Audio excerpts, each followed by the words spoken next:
Aabot sa mahigit 1 milyong piso na halaga ng hininalang shabu ang nasabat sa buy-bust operation ng Pototan Municipal Police Station sa Barangay Catoogan, Iloilo. Nito ay ka-6 ng Hunyo taong kasalukuyan.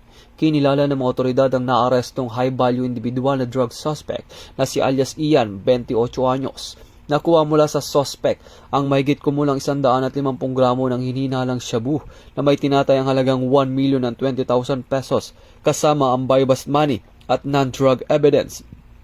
Maharap ang suspect sa kasong paglabag sa RA 9165 o Comprehensive Dangerous Drugs Act of 2002. Mula dito sa National Headquarters ng Philippine National Police, ako ang inyong PNN correspondent, Patrolman Edwin Baris, alagad ng batas, taga-taguyod ng Balitang Pulis.